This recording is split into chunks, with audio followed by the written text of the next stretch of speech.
Hello, Gaston County. Welcome to episode number 99 of Gaston's Great, a podcast highlighting some of the great things happening in and around Gaston County. I'm your host, Stephen Long, and we are coming to you once again from the international headquarters of GSM Services right here in downtown Gastonia. We simply believe in discussing more of the reasons why Gaston's great. We have another great episode this week as we once again highlight Gaston Aquatics.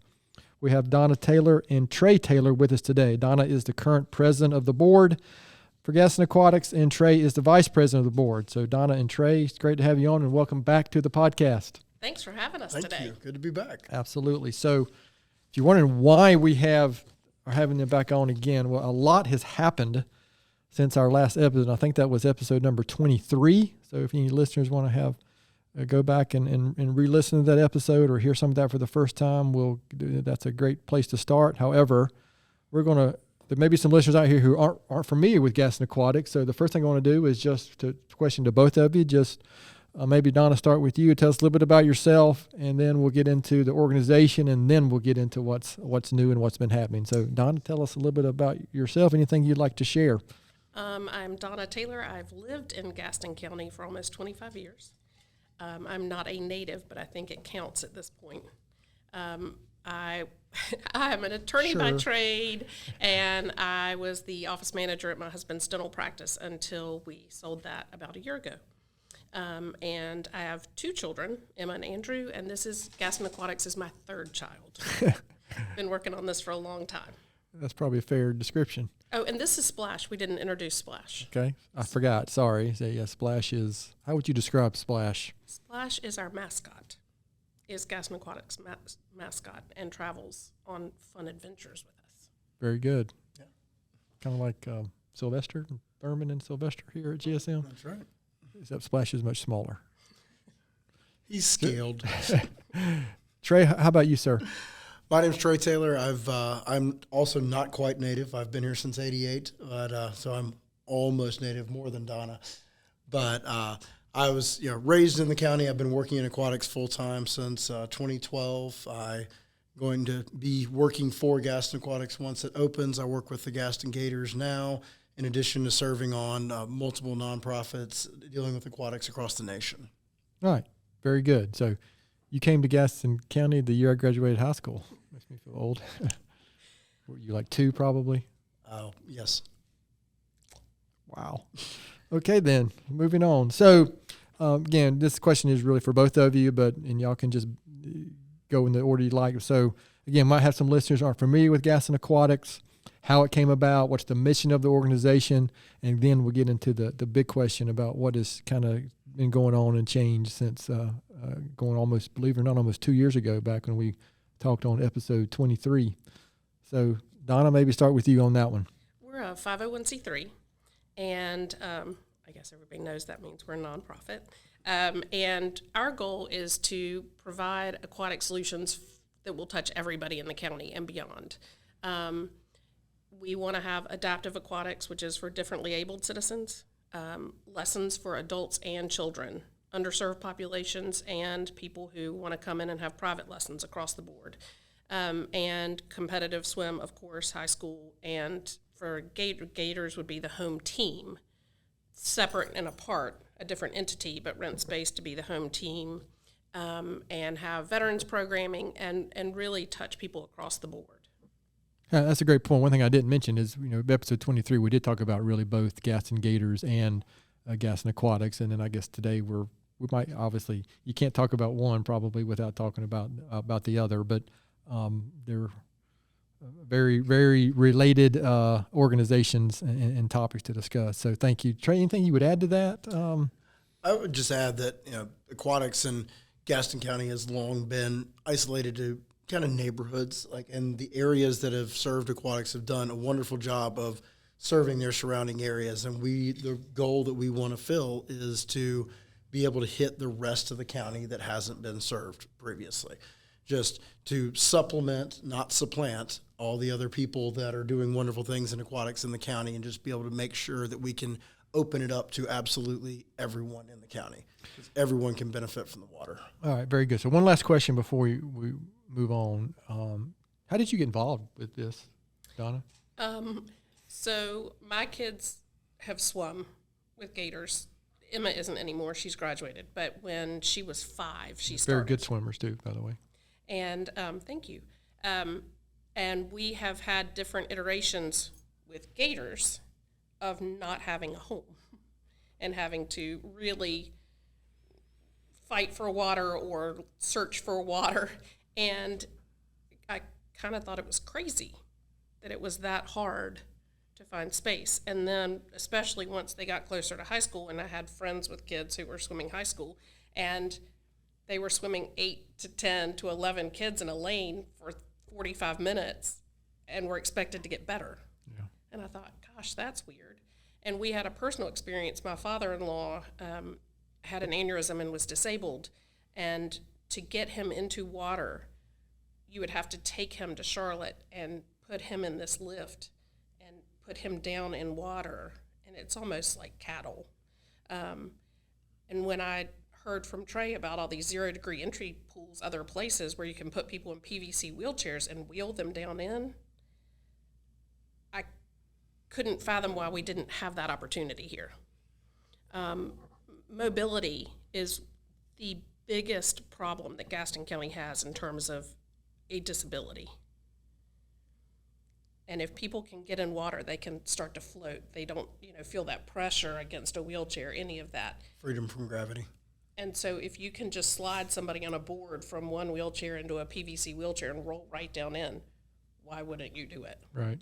So those things all just came together. And then you weren't smart enough to say no when I asked you if you wanted to start this that back too.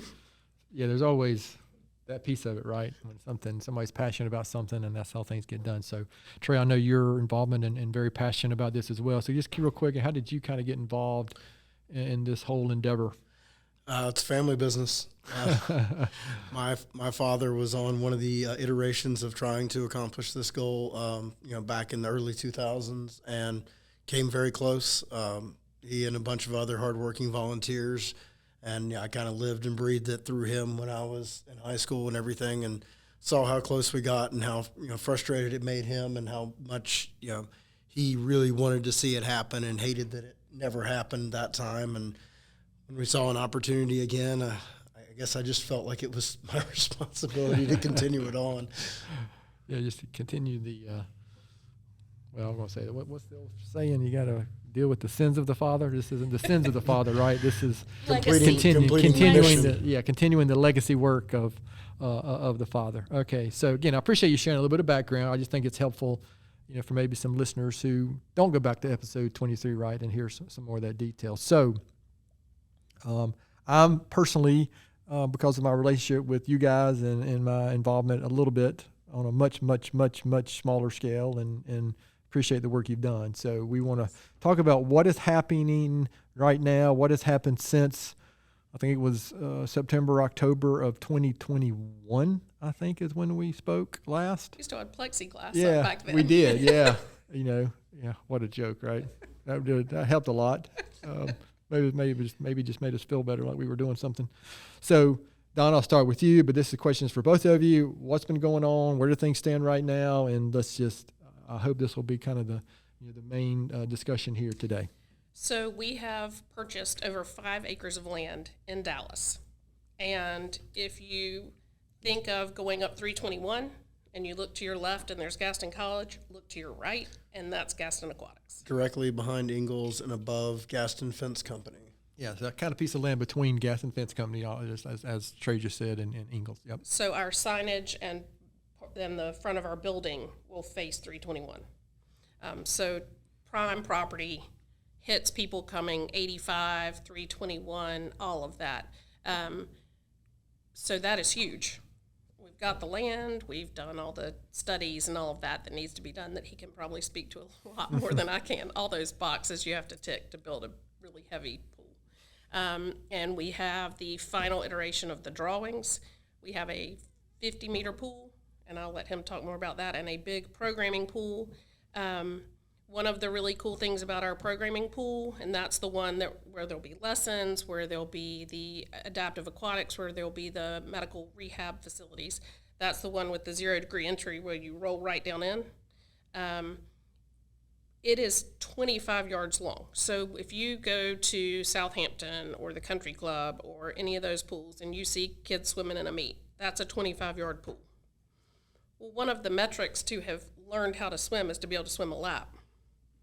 Most of the programming pools are any random distance, 17 and a half yards, 52 feet, it just depends. but not 25 yards. Well, we have extended our programming pool and made it that length, so it allows zoning for a lot of different activities to happen, but also for people who have completed the programming of lessons to be able to swim a lap without having to go get in the big pool. In the pool they're already comfortable in. Yep. And so USA Swimming has the entity that oversees all the year-round swim teams, has even sent us a letter of support and recognized how good our plan is. So that was pretty exciting to get since we were here last. We've been raising a lot of money because we need a lot of money to build That's kind of this. important Yes. for something like this. And if anybody else wants to give money, donate now button on the website. What other? So, that kind of touches the progress of the building. We have a groundbreaking scheduled for August 31st that we hope to see Stephen at, as It's well on the as calendar, so many other people. But in terms of what's still going on now, we have our lead alts instructor, Kelly Tabor, is still working tirelessly anywhere we can get her pool space to teach as many adults as she can to swim. Including my backyard. Including Donna's backyard. In any water we can find. We are working on developing some veteran programming that we hope to start workshopping in early August. Let's see, and... Well, obviously, the gigantic event, right, is the land since the last time we talked. Yes. So that, frankly, it seemed like there was a plan, but it was kind of up in the air, and it wasn't this one, right? No. When we spoke I think there a year have and a been half two ago. or three since then. Yes, yeah. So But this is a done deal. So yeah, when unlike some organizations that are doing work in the community, right? This one, you got to have a physical location. We're working towards the work. Yeah. So the building is super important. So that's really it's great to hear that's, and then you can start the other planning. And so I'll throw out one other thing that's occurred in the last a few months is you'll have an intern. We do. I couldn't go this episode without mentioning an intern that might be related to me. And so if you follow Gaston Aquatics online or anything, you see anything, most of the stuff that's posted and has the involvement of my daughter Hannah. So I have to thank Gaston Aquatics, and she is doing a spectacular job. Well, good. Well, I'm glad to hear that. Well, and this goes to what our goals are for touching everybody in the community, right? She's finished a degree in recreation management at App and needed an internship. Well, we need help. We have ideas. We have a lot of projects, but I'm old. And I know how to like things on social media, but that's about my extent. And I'll post a picture of a kid or a dog every now and then. But that's about my extent of it. Well, why wouldn't we have Hannah, who we trust and know that she has training in this? Sure. And reap the benefits of her, and she gets an amazing experience because she's not sitting behind a desk in a corner somewhere being an intern where people don't give her a lot of responsibility. And it's why we're also trying to partner with local businesses as we build and do some of, for small businesses, I ran one. Sometimes it's hard to write a big check. It's easier if you have a business where people are working and can work on site somewhere and do some in-kind work. And that's innovative and it's different. But if you have people, if you have a roofing company and you can send people to work on a roof, they see the project and are aware of it. And sometimes it's easier to keep people working and use materials you already have rather than write a check. So, sometimes my husband would donate his time and do work on people. Sure. Rather than necessarily writing a check to an organization. So we're trying to work that way too, which is different than a lot of projects. So, to your point, we have Naomi here, who is our social media extraordinaire expert. have I ever posted anything online straight from GSM? No, maybe 15 years ago when all this wackiness started in the social media world or whenever. Do you even have the login? Oh yeah, actually, I'm actually still an administrator. Oh. Matter of fact, originally they were, all connected to my personal page. I don't know if they still are, but yeah, there you go. I got no idea. So anyway, yeah, what a disaster that was early on. So, all right, so that's good. So there's a lot more. My point there was there's more going on than just the building, right? Absolutely, and then securing the land. But obviously, that's just such a gigantic, in my view, that's such a gigantic piece of it. So, last time you guys were on, we kind of talked about some of the impacts, some of the successes, and I've seen some of the stuff you all are doing. So now that this is kind of progressing, what else has been going on? I mean, I've seen some. So you talked about some of the initiative that Kelly's working on. How about? I've seen some adult swim stuff, some adult lesson stuff online. That's just an impact that I'm remembering right off the top of my head. Can you maybe talk about that a little bit? So it's called ALTS, Adults Learn to Swim, and it is through United States Master Swimming. And it's a special certification. And Gaston Aquatics has the most certified ALTS instructors of anybody in the region. And what we do is we get grants. And there are a lot of grants out there for this because the drowning rate in adults is tragic, and it becomes generational, which is the next problem. So if you can't swim, you're not going to encourage your children to swim, and then they don't get to hang out with people who do swim, and it's a vicious cycle. So 68% chance is the latest that Cullen Jones and all them put out, especially if you're in a minority household. If you don't swim, say almost 70% chance that your child will never swim. Did you say Cullen Jones? Yeah. The NC State All-American? That is correct. An Olympian? Correct. And okay, I was just curious. I was just making sure I heard and still that. record holder at NC State. Okay. And a big enthusiast for and spokesperson for ALTS. All right, very good. So we take people where they are, which is it's not this super prescribed, you need to get in the water and you need to do X, Y, Z. It's tell me what makes you scared of the water, or what are your concerns or experiences around water, and then get in and start with the blowing bubbles out of your like it really starts at the very elementary stages, and it's not you have 30 minutes 4 times to learn how to swim and then you're done. So it's a little bit of a longer process, and I'm an assistant, and it is one of the most rewarding things that I do all week. It's really about building a relationship with the people and getting them not just comfortable with the water, but trusting that you are looking out for their best interest and trying to provide them with a skill, not just, trying to, check a box or. Yeah, I think it's, as someone who grew up, I was fortunate enough to have parents who got me, I guess, I can't remember her name, but was it Betsy States? Yes, and well, she's and then, on our advisory committee. And then the YMCA. I mean, I was exposed to the water early, and my kids. I'm by no means a great swimmer at all. I mean, my wife is a much better swimmer, and our kids are much better swimmers than I am. However, I learned enough that I could be in the water and not drown. Okay. I mean, and I don't say that lightly. And I think that's the kind of thing that I probably take for granted. That you feel safe, and you guys have helped open my eyes to just the number of individuals. And again, just look at the stats you just said that don't have that opportunity, and so that's another. Yeah, I think people are going to see a Gaston Aquatics building and assume there's a bunch of swim meets going on, and there's so much more. My point is, there's so much more to it than that. And we did a couple of things at the building. Well, first back to who we teach to swim. We have taught Ghanaian refugees. Do you know Pastor Rodney Freeman? Yeah, very well. From Mount Zion Restoration. He's terrific. He and his deacons. My husband and I go out to Bountiful Blessings and work every Thursday morning. And he was asking what we do, and we were joking, we teach swim lessons for free. And he went, what? So we've taught them. We've taught some Asian American women whose husbands knew how to swim, but they didn't know how to swim. And some other people in the community. We're teaching a very prominent real estate agent who has a pool and a beach house and didn't know how to swim. Well, how are you going to let your grandkids get in your pool if you can't get in and save them when needed? So, so to speak, yeah. So we go really across the board on who we teach. One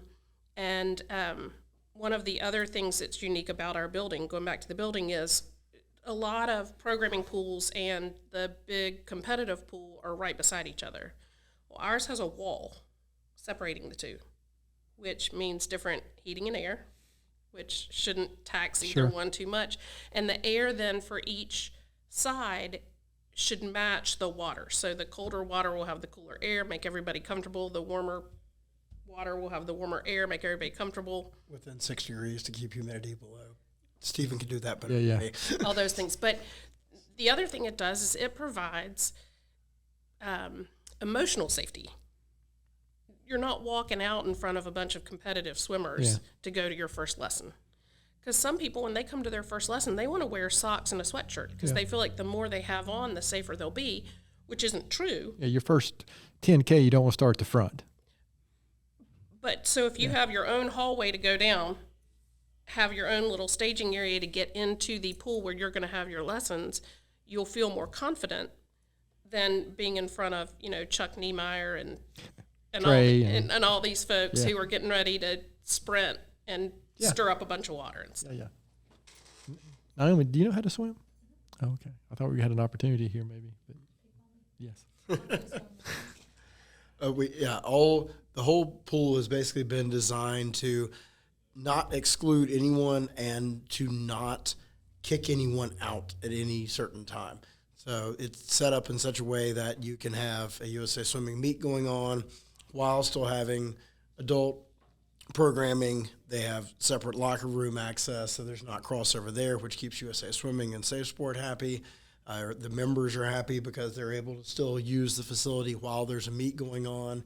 There can be a practice going on simultaneously with that. The idea is, when we designed it, is to keep everyone in the water doing different things and using the facility to its maximum capacity and not being inefficient. We can have 4 different things at minimum going on at any time and not have to remove anyone from the water. Okay. And our location is amazing for a variety of reasons. I didn't know this, not being a native. Dallas is the geographical center of the county. And we've talked to teams from Charlotte. It was the original county seat, We've talked to teams from Charlotte, and they're more excited about coming straight across on 85 than having to get into downtown Charlotte. Yeah. Like if they're on the outskirts, they're like, oh my gosh, it's so much easier for us to hit 85 and hit you all. And there are so many teams to the west and the north that don't have water access. So we're going to hit that competitive section too. All right, so let's talk about maybe you mentioned businesses, collaborations. I mean, maybe can we touch on that? So I know you mentioned the town of Dallas, and obviously there's 2 super close businesses to the location. You got Gaston College right across the 321. So maybe just kind of touch on that and anything you can share there, because again, that was not much. I mean, there was some going on 2 years ago, but not a whole lot. So we've gotten a couple of our big naming rights taken. There's this company called GSM Services, and they will have the naming right to this programming pool that we keep talking about, the strength and conditioning pool. And so we will use whatever branding is in place at the time and put that up, and that's very exciting. And I don't know if you all know, but there's a Hungry Howie's and a Penn Station Subs in Dallas in the Ingalls parking lot. And their owner, EFP Brands, has obtained the naming right to the scoreboard. And they will be one of the preferred providers for food for our meats and things like that. And they have a food truck. Oh, wow. I didn't know that. Cool. So those are very exciting. And we have others. I think, was Choice already on board? I don't remember. They have I can't remember last week, Donna. Trey, you're probably better than we are on this. They were at the time. Yeah, and, okay. They have the naming right to the entrance lobby. Travel and Tourism has the spectator area. So we're trying to touch a lot of local businesses with that. There are still naming rights out there if anybody wants them. And Gaston College, we have met with Dr. Hooser there, and our fantastic intern has prepared a document with all the uses that different community colleges in the state of North Carolina use, any aquatic usage they have and how it's configured. And we really think that that will provide the opportunity for lifeguards. One of the problems is staffing. Yes. Everybody knows that. Last few years has been interesting. I'll just leave it at that. But the lifeguard job is a part-time job. And so you have a lot of people who are young and healthy who can pass their lifeguard certification and come work in 4-hour increments. Works fairly well with the student schedule. So that's great. And we're going to be talking with Gaston College about other ways that we can partner. They're big into certifications, making people, work ready. And we have a lot of opportunities to do that with different types of health certifications, with lifeguard, with all of those things. And now with their athletic programs. Yes. All right. So what about Aqua rhinos. Oh, that's funny. So, so I guess the next big question is, now that we've come so far, you guys have come so far. Maybe that wasn't a slip. Sorry. No, it's a community effort. Yeah. What? Let's talk about the timeline. Trey, you mentioned the August 31st groundbreaking. Just what's the timeline now? Is it? I'm assuming. I mean, you guys can't see it, or obviously if you're listening online, but on YouTube, they've got the plans here, recent updates. So it's all happening, right? I mean, this isn't just conceptual anymore. No. Right. Civil engineering is done. The site plan is ready. We're the architectural plans are released to engineering. So all that should be coming. So we should have build-ready blueprints, hopefully in about 6 weeks. 6 to 8 weeks is the goal. Donna's optimistic. Then after that, it's been billed as a 10 to 14 month project, assuming that there are no weather issues or anything like that. So, assume there will be. Right. So anyone that knows construction is probably realistically a 12 to 16 month project. Yeah. So one of the other good things is it's a what's the term for the building? Steel prefab, the main shell. Yeah. Yeah, that thing. So it's not complicated in terms of erecting the building. Yeah. It's like Lego pieces that lock together. And I'm making it sound very simple, and Sure. I know it's not that simple. It's more of an erector set. Okay, that. Yeah, that might be a better description than Legos. And while it is going to be an attractive building, it is meant to be functional. Yeah. And it is a series of rectangles inside the erector set building. And so there aren't a lot of additional bells and whistles that would make us take more time and money. Yeah, sure. We're trying to be as absolutely fiscally responsible with the donor money that we can.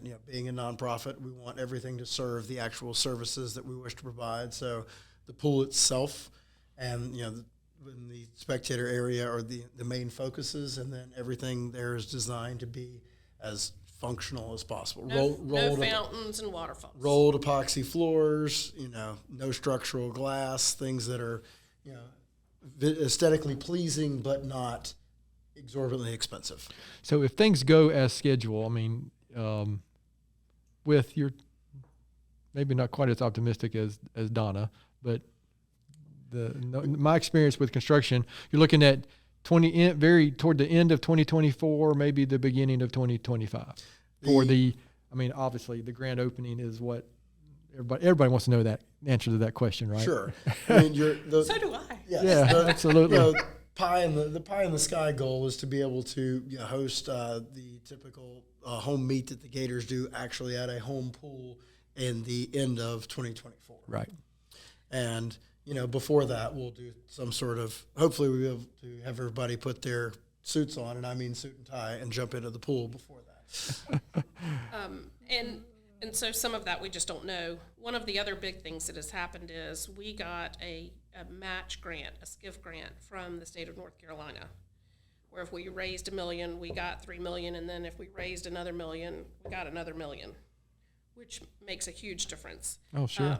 But they see it from an economic driver and safety and health, which is all the things we want to do. And Mike Applegate from Travel and Tourism estimates that every weekend home meet will bring in $500,000 of revenue to the county that we've never seen. And in the first year, we should have 6 meets. Yes. And Dallas has a hotel tax and no hotels, and we hope to help fix that problem too. And the hotels in Gastonia aren't far. No. People hear it's a different town and think, oh gosh, you'd have to drive all the way to a different town. Well, it's 7 minutes. When I'm in Greensboro, I go to a hotel in Greensboro, and it's more than 7 minutes away. So it being in Dallas is still great for Gastonia. It's still great for all the other surrounding towns in the county. And it gives people options too. If someone's coming into town for a meet and they've heard, something about, downtown Belmont, they can pick a Belmont hotel and go walk there. They've heard about Mount Holly. They can, it gives people options for, if you're coming to a meet every year, you can pick a different township within this county. And oh, sure. I mean, but you're correct. I mean, frankly, Remount Road, the hotels there are just, you jump on 85, or frankly, you just go up New Hope Road as well. Right. I mean, Yeah, so yeah. And we were just in North Charleston for a meet, and our hotel was in North Charleston, but it was 20-some minutes away. Well, you could stay in Belmont, and it's 16 or so. just as close. So all that's going on, but we are submitting our paperwork very soon for that last $1 million match. So that has been a huge booster for us. All right, so I think we've done a good job of kind of covering what's happened since. What's happened? Happened. What was that? Did you learn that at NC State? Apparently. Gosh, that might have been pre NC State there. That might have been Gaston County, because I am a lifelong original here, so maybe that's the problem. So you've done a great job of kind of covering what's happened since the last time we talked. So and you kind of covered the next year and a half as well. So you've without me asking, you've kind of answered several of the questions. But this is a question that I did ask the last time, and I think you've shared a lot of reasons already, both of you have. But again, for our maybe listeners, maybe summarize up, why is, again, I love this question, why is Gaston County better now and then going to be better in the future because of Gaston Aquatics? Well, for me now, with this coming forward, I will be in swimming and don't intend on leaving swimming. And now, should my children choose to swim, one of which I have on the way. Oh, very nice. Then I don't have to worry. So that is something that has happened since. I don't have to worry about where they're going to swim. Oh, no, that's good. Yeah. Or about moving for aquatic work. Yeah, that's interesting. So I get to stay near my family and grow my family. Yeah. So I came part of one of the points I'd like to point out, and listen, we've reached the subject that GSM is a supporter of this facility and the organization, and it wasn't because a building was being built for swim meets and the Gaston Gators only, and that was a big part of it. But it was really all the other things that you guys are doing for the community. And you've already mentioned, the ALTS program is maybe as good of an example as anything. So those are the things that interest us. As someone who, part of our mission is just simply to be involved, whatever that might look like, So would you add anything to that, Donna, or did Trey cover it pretty well? He covered it. And I guess like I said earlier, I got into this on the competitive side and with the element of my father-in-law and remembering him. It extends out, and so now I've become so passionate about it in so many ways. And one of the weird statistics is children on the autism spectrum have 160% higher rate of drowning incidents. 14% of the kids in Gaston County schools in Cleveland County and Lincoln County are in the EC program. and not all of them are on the spectrum. I'm not trying to Oh, make no, that, I got you. Understand.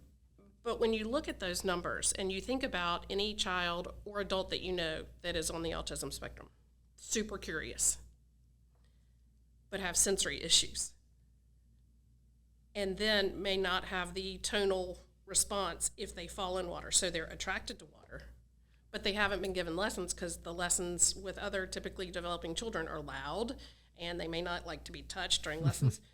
So you can get certifications to teach kids who are on the autism spectrum how to swim or how not to drown. I mean, I would love everybody to be able to swim. Yes. The bigger issue at this point is how can you be safe and not drown? And there's also a misconception that athletes are swimmers. In Shelby, or at Moss Lake, a Shelby football player drowned recently. Amazing athlete. We had a kid from Huss drown in the river recently, a year and a half ago, I think. Yep. Great track athlete. A kid, a rugby player and football player just this past week up in Charlotte. Great athlete, but couldn't swim. Those are lives the NFL lost. quarterback that just drowned in the Gulf of Yeah, Mexico. Ryan Mallett. Yeah. Lives lost absolutely unnecessarily.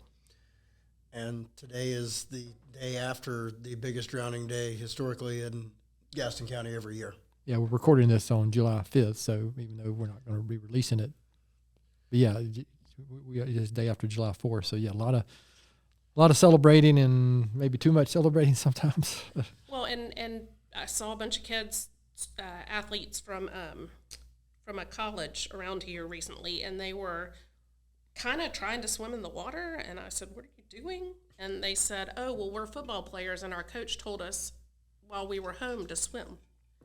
They didn't know how to swim, and we're struggling. Again, somebody making assumptions, right? And so for me, starting this, I thought pretty much everybody knew how to swim, and I've just been struck. Well, we've learned a lot just in general over all the research and time that we spent in this as to how to do things, how not to do things. All right, so this has been good. So anything I haven't asked that I should have asked, anything left on the table? Obviously, before we finish, we'll make sure we reiterate how to find information out about you guys, where to go online, how to donate. We'll make sure we cover that before we're finished. But anything I haven't asked, anything you'd like to share before we move on to these? We haven't really talked a lot about the medical side. Okay. But we are essentially creating a mid-level. There's, of course, aquatic therapy by physical therapists, and we will partner with independent occupational therapists and physical therapists who want to rent space, and we have clinical rooms for them at the GSM programming pool. But we will have instructors who have sort of a mid-level between therapy and exercise certifications. So if you have people with hip and knee problems, they can come on Tuesday from 9 to 9:30 with an instructor. And it's not going to be a big aquarobics class. It'll be, 4 to 8 people who all have similar issues doing similar types of exercises to increase their mobility. The rate is something like 60% faster through PT if you do it in the water than if you're doing it on land to recover. And insurance has evolved in such a way that PT may not be covered, but a lot of insurances are giving credits towards wellness that can then be used towards that. So Sure. We've tried to make sure that we can target it where it's not something someone's going to have to necessarily pay out of pocket for, that they may already have access to that and to a fund they probably weren't even using, to a benefit of their insurance they weren't even touching. And that's something that just has not been explored by a lot of people, and it's a huge need. Oh, great point. That's a good point. Yeah, something I think we had talked about it maybe offline once or twice, but and I think we mentioned it even last time back on the previous episode. So that's one of the other big areas. Okay, very good. So again, the main point for me anyway is it's a lot more than a swimming pool for swim teams and athletic events, so to speak, right? So again, I appreciate that. So we're going to, like as we always do, not going to let these guys off the hook from our. Maybe we can talk about some parts about the pool. We have this is going to be we now have a location in Dallas for Gaston Aquatics speed round of questions. Man, that was a good one, wasn't it, Naomi? All right, and Catchy. yeah, thank you. So, we're starting with Donna, and these are not the same questions we asked them before, and it's not the questions that we sent them. So, we're going to start. This is, again, super important stuff that your donors are going to want to know about you, and friends, family, kids. Donna, what is your favorite movie? Oh my gosh. There's a time limit. A time limit? Have somewhere to be Saturday. I have somewhere to be by Saturday, please. What's the movie where the World War II movie where they go up on the first scene? Saving Private Ryan? Yes. You know, it almost doesn't work if you have to ask Ask Mark.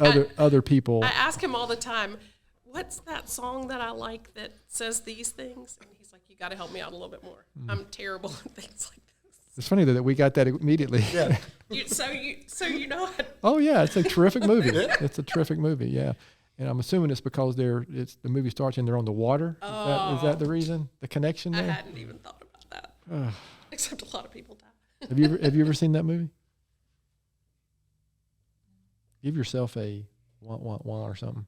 Jeez, that's worse than not seeing those Will Ferrell movies. Okay, you need to see that tonight. Or no, it was It's a Wonderful Life you hadn't seen. Oh my gosh. Trey, how would you answer that question? Today, From Russia with Love. Oh wow, a little James Bond there. Don't unless you want to be here for 7 hours. Don't get him started on James Bond. Ask me tomorrow; it'll probably be different. But Okay, I usually have a rotating stable of about 5. Understood. Donna, favorite vacation spot as you're drinking water? Croatia. Somehow I figured that was Around here, Isle of Palms. okay. Trey? Jekyll Island. Oh, cool. Yeah. Jekyll Island. That's where a movie Glory was filmed. You ever seen the movie Glory? Also recently filmed The Menu.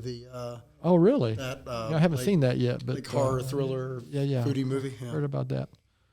Donna, favorite memory as a child? Probably going to this what's it called? Peaks of Otter in Virginia with our best family friends every year. Ah, okay. What's it called? Peaks of Otter. I remembered it. Oh, wow. It's in Virginia. Okay, this is going. This portion of the episode's going really well. Trey, how would you answer that favorite memory as a child? Walking on Daytona Beach with my Meemaw. Oh wow, yeah, Daytona's great. Donna, what was the last series that you streamed? Saving Private Ryan. That's a movie. The most series. But the Ryan is the same. Jack Ryan. Jack Ryan. This See, is I'm so. terrible at This this. is so. One's Tom Hanks, the other's a Tom Clancy. This is series. so Ryan. good. This is so good. Ryan. I knew I was going to stump her a few I times. know, a lot, This every is on. time. And this is on purpose. Yeah, sure. Trey, how would you answer that? Fubar, the new Schwarzenegger series on Netflix. Okay, I've heard about that, but I haven't seen it myself. So this is a repeat question, Donna. So I'm going to give you a break on this Okay. one. However, I should have went and looked back what your last answer was, so we may not allow you to answer the same. What is something very few people know about you? I bet you don't even remember what you said last time. I don't either. Probably that I lived in Poland for a long Actually, I time. think that's what you Is used. that what I said last time? I'm pretty sure so it now is. I You need to can't- say something else? Yes, you can't use that. That's how we roll here. That I, not fluently, but proficiently speak at least 4 languages. And besides English, Polish, Dutch, Spanish, little Portuguese, little Croatian, some other things. that's here. 6. Yeah. But the other Just for the record. those aren't at all proficient. Oh, okay. Those last couple, but I can get by. If you stuck me in the country, I could So get around. when we travel, I just need to take you along if I go somewhere. It's helpful. I've traveled with her. It's good to have her. My children actually, because we pick places where Where you can learn speak? at least some of the language. Even when we went to Iceland, I could get around and people didn't know I was an American. So my kids just think that that's automatic. You go places and people treat you like a local. So you're kind of like on the Matrix. They just plug in some language and you got it. All right, Trey, top that. Basic for basics. Yeah. Okay. Let's see, something that not a lot of people know about me. My close circle knows. Probably a lot of people don't know. Donna and two of our other friends are responsible for me meeting my wife. Really? They got tired of me being a fifth, seventh, ninth, whatever wheel, and sat down and 3 in a row on a bed and made me an online dating profile, whether I wanted it or not. Wow. And picked his wife. Oh, gosh, that sounds so Donna for some reason. Not that she likes to be in control or anything. Yeah. Window up, and then a question like this: what's your favorite movie? Thanks. Slam. When is your baby due? January 5th. All right, really? January 5th. Needs to be December 31st, so he gets the tax write-off for the whole So year. January 5th is Janet's birthday. Oh. So, Janet, you heard that. Might have a birthday to share here soon. Birthday, buddy. How about this same question from last time? A book or something, blog, article, something you might recommend, Mrs. Taylor? And of course, I don't remember the name, but it's the new Barbara Kingsolver book. It's really good. Something Demons. I think it won the Pulitzer Prize this year. Don't remember the name. That's shocking. Oh, it's on my tablet, so I don't carry around the book with the cover. The title stays at the top of the page. We're the whole not time going when to you read it. let you know. Something Demons by Barbara Kingsolver. Something Demons. Well, he's answering, I'll tell you. Something Demons. All right, Trey. James Rowlands has a new high fantasy series out that has 2 of the 3 books out called the Moonfall Saga. That's, the second one just came out. It's very good. Cool. Demon Copperhead. So it wasn't something demon. It was Demon something. All right. So that was pretty much about the flattest speed round that we've ever had I'm not fast. on Gaston's Great. So we're going to move on to I still like UNC the best. to finish up with our few questions. But we appreciate you indulging us on those new questions that I just made up this morning as I was preparing for this episode. So this is a question that, and frankly, on this next one, you can say exactly what you said last time if you want. I know you're not going to remember. But besides Gaston Aquatics, Donna, why is Gaston County such a great place? Oh, gosh. There's so much to do, and Mark and I talk about it all the time. It really is an outdoor location. We aren't walkable at this point, but with hiking and then with all the water that's around that's not in pools, but with lakes and all of that, there's just so 100 much miles of coastline in the county. to do around here. That's wild, isn't it? And it's close enough to Charlotte to be able to access a fantastic airport and sports and all of that, but I don't have to live there. I get to live on my nice road near my nice friends and those types of things, and know people and go to the grocery store and see people I know and know who my friends are hanging out with and go outside and do things and have a great time and have access to other things but not have to be surrounded all the time. We live on a little bit of land. We don't like to be surrounded. Yeah, that's good. That's a great answer. And I agree. Trey, how would you answer that? The people. I've had opportunities to leave, and the thing that's always kept me around is friends, family, just the people. And my wife accuses me all the time of knowing way too many people. And then when she started being around my dad more, then she knew what that was actually like. Yeah, that's true. That's a good point. All right, so this last question is, used to be, what would you advice you give your 20-year-old self? We're not letting you off the hook with that easy, simple question that you've already answered once. So, Donna, if you could have coffee with one historical figure, who would it be and why? Probably Thomas Jefferson. Thomas Jefferson was not a perfect human, and none of us are. So I'm not going to be one of those TJ supporters in that way. But he had such great and grand ideas, and I did a lot of research on him. I was writing a master's thesis when I was in Poland about his relationship with the Poles and the French, and his letters and the exchange of ideas is so amazing. And people think of him in terms of Monticello and UVA and all of that, but if you go and you actually read his letters, the thoughtfulness and the forward thinking was amazing, and I would love to sit down and pick his brain.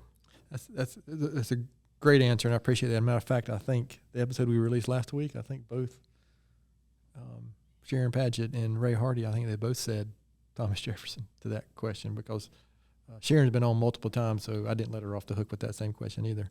And I've read multiple books about Thomas Jefferson. I've been to Monticello. He's an interesting guy, and something I've done when I can since 2008, since it came out on July 4th. I watched the first 2 episodes of the John Adams series on HBO. Yeah.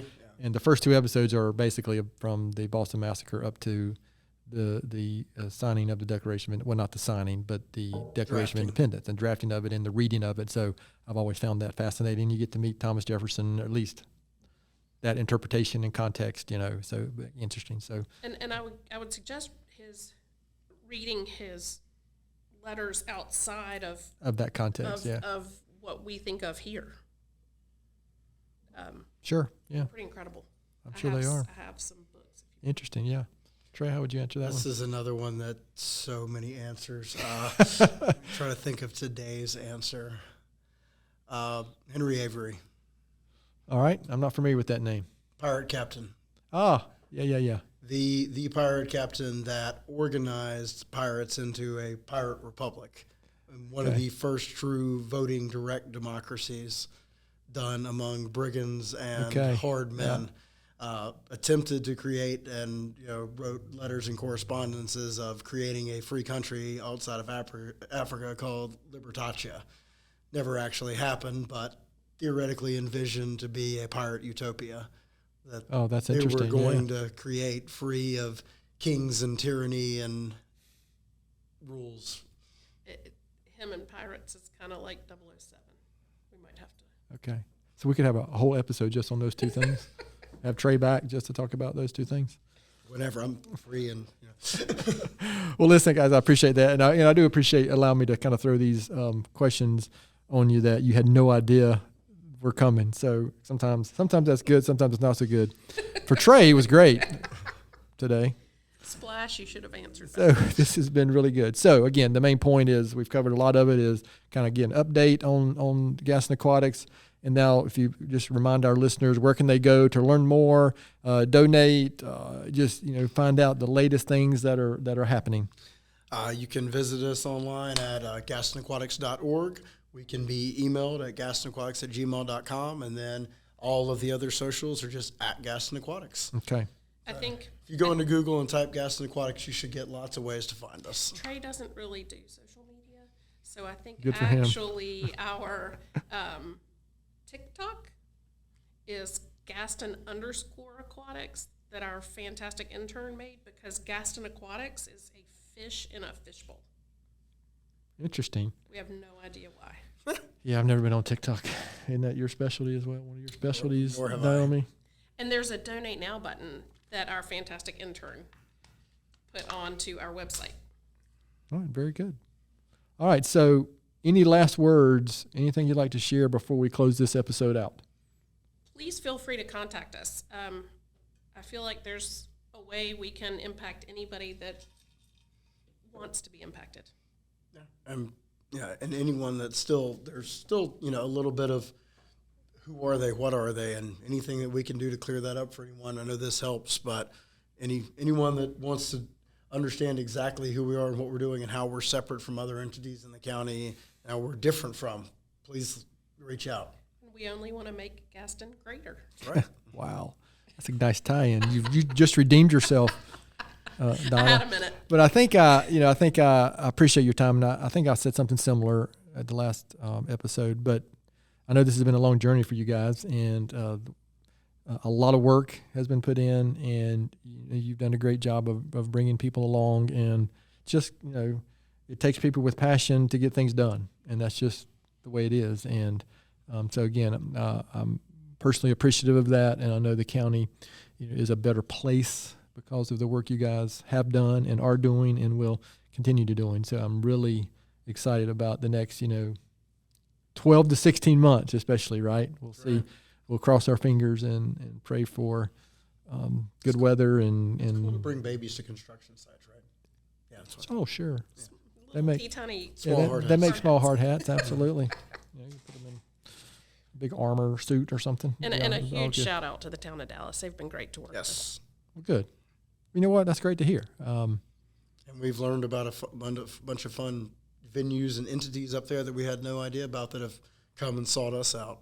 Well, good. Well, good. You know, again, it's a big deal for the county, but it could be more specifically a bigger deal for Dallas, right? And so that's great. Absolutely great to hear. So, as I normally do, I'm going to finish up with my own book or podcast recommendation or something. And I literally just finished a book over the last few days by a gentleman named Michael Easter. It's called The Comfort Crisis. And it was recommended. Actually, I heard him on a couple of different podcasts talking about this book. And then luckily before I bought it, a friend of mine bought it and gave it to me when he was finished with it. But if you're interested in, it talks about so many things: better health, doing hard things, why. I thought this was going to be an HVAC thing. No, it is not. There is no comfort crisis in Gaston County, thanks to GSM. Boy, that was good, wasn't it? But it's about society. We are so advanced and making everything so easy and comfortable that we've gotten maybe too comfortable.